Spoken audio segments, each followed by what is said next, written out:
प्रार्थना करेंगे। आइए हम प्रभु का धन्यवाद करें, प्रभु से स्तुति करें, प्रभु की स्तुति करें, उसका धन्यवाद करें। महान जीवित परमेश्वर आपकी स्तुति करते हैं, राजाओं के राजा, प्रभुओं के प्रभु, सर्वशक्तिमान परमेश्वर पिता आपका धन्यवाद। पवित्र स्वामी आपका धन्यवाद। अदोनाय, एलोहिम, यहोवा राफा, धन्यवाद प्रभु, हालेलुया। आप प्यारे पिता हम सबको शांति दे, तसल्ली दे, और आज का वचन पवित्र आत्मा जी आप सिखाएं। आप ही हमारे शिक्षक हैं। हर एक प्रकार के अंधकार की शक्ति, दुष्ट की शक्ति यीशु आपके नाम से यहाँ से दूर हो। अगर कोई बंधन में है, यीशु नासरी के नाम से हुक्म देते हैं वो सारे बंधन भी टूट जाएं। प्रभु आपका आत्मा कार्य करे। धन्यवाद प्रभु।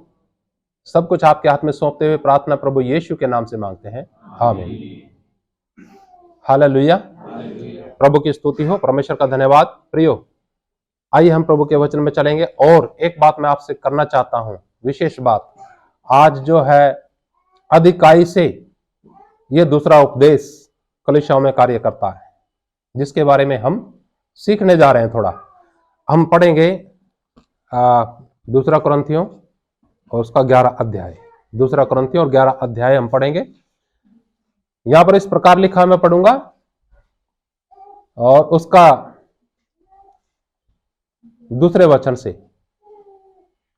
या इस प्रकार लिखा है, क्योंकि मैं तुम्हारे विषय में ईश्वरीय धुन लगाए रहता हूं, इसलिए कि मैंने एक ही पुरुष से तुम्हारी बात लगाई है कि तुम्हें पवित्र कुंवारी के समान मसीह को सौंप दूं।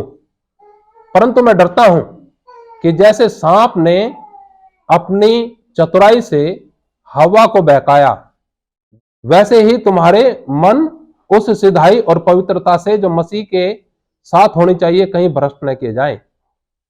यदि कोई तुम्हारे पास आकर किसी दूसरे यीशु का प्रचार करे जिसका प्रचार हमने नहीं किया, या कोई और आत्मा तुम्हें मिले जो पहले न मिला था, या और कोई सुसमाचार सुनाए जिसे तुमने पहले न माना था, तो तुम उसे सह लेते हो। हालेलुया। प्रियो, यहां पर एक विशेष बात बताई गई। संत पौलुस यहां पर कहता है कि मैं डरता हूं। किस मामले में डरता है? क्यों डरता है संत पौलुस? आपको मालूम है? आपको मालूम है किसी को? सोचिएगा। संत पौलुस कहता कि मैं जान देने से भी नहीं घबराता। कितनी बार कोड़े मारे गए इसको, कितनी बार सतावा हुआ उसका, लेकिन यहां पर कहता कि मैं घबराता हूं, डरता हूं। क्यों डरता है वो? कभी सोचा आपने? बताइए, कभी सोचा? बताइए। हालेलुया। देखो कितना संजीदा है, कितना गंभीर है प्रभु का दास। लेकिन आज की कलीसिया के लोग संजीदा गंभीर हैं, और उनके ऊपर दूसरा आत्मा, दूसरा यीशु, दूसरा सुसमाचार कार्य कर रहा है। इतना बता दूं मैं, यहां पर साफ साफ लिखा है कैसे कार्य करता है वो कलीसियाओं में, हमें मालूम है। हालेलुया। तो इसका मतलब यीशु के नाम से एक डुप्लीकेट यीशु मसीह भी है, परमेश्वर के नाम से एक डुप्लीकेट परमेश्वर भी है, और सुसमाचार के नाम पर एक डुप्लीकेट सुसमाचार भी है। हालेलुया। देखा आपने एक जगह वचन में प्रभु यीशु मसीह मत्ती 7 में क्या कहते हैं? उस दिन मुझसे बहुत तेरे लोग कहेंगे, हे प्रभु हमने तेरे नाम से क्या करा? दुष्ट आत्माएं निकाली, है, भविष्यवाणी करी, अचंभे काम किए। प्रभु जी क्या कहेंगे उनसे? प्रभु जी कहते हैं, मैं उन्हें कह दूंगा कि हे कुकर्म करने वालों। कुकर्म का तो उन्होंने कोई काम नहीं किया उधर, लेकिन अगर रियलिटी में जाए उनका कुकर्म का भी काम चलता है साथ साथ। समझे? चंगाई कुकर्म दोनों साथ। क्योंकि प्रभु जी कह रहे हैं कि हे कुकर्म करने वालों, मुझसे क्या हो जाओ। जिस व्यक्ति को सच्चाई का वो करना पड़ जाए ना सामना, अगर वो प्रभु का बंदा है तो बढ़ेगा, लेकिन जब प्रभु का बंदा नहीं है खतरनाक साबित होगा वो। आपने देखा वचन के अंदर यूहन्ना बपतिस्मा देने वाले ने सच्चाई बताई ना हेरोदेस को, क्या हुआ उसका हस्र? मान ली उसने, क्या कर दिया, समझे आप। लेकिन उसने, यूहन्ना बपतिस्मा देने वाले ने सच्चाई बोलना नहीं छोड़ा। हालेलुया। यीशु मसीह ने सत्य बोला, क्या करा उसको छोड़ा, लेकिन सत्य बोलना यीशु मसीह ने कभी नहीं छोड़ा। संत पौलुस का जिक्र है यहां पर, ठीक है। संत पौलुस ने कितनी बार मार खाई, कितनी बार सताया गया, जेलों के अंदर भी, लेकिन बिल्कुल सत्य के साथ अडिग खड़ा रहा और उपदेश देता रहा। कौन सा उपदेश, खरा उपदेश। हालेलुया। तो यहां पर हम देखते हैं कुछ बातें लिखा, यहां पर लिखा, यदि कोई तुम्हारे पास आकर किसी दूसरे यीशु का प्रचार करे, आकर के क्या करे, दूसरे यीशु का प्रचार करे जिसका प्रचार हमने नहीं किया, या कोई और आत्मा तुम्हें मिले जो पहले न मिला था, या कोई और सुसमाचार सुनाए जिसे तुमने पहले न माना था, तो तुम उसे सह लेते हो। यह कलीसिया गड़बड़ हो रही थी धीरे धीरे, तो संत पौलुस को यह संदेश, ये पत्री भेजनी पड़ी उनको। किसके बारे में, नंबर 1 पहले क्या बताया, दूसरा, और आगे क्या लिखा, दूसरा आत्मा। अब दूसरा बोलिए,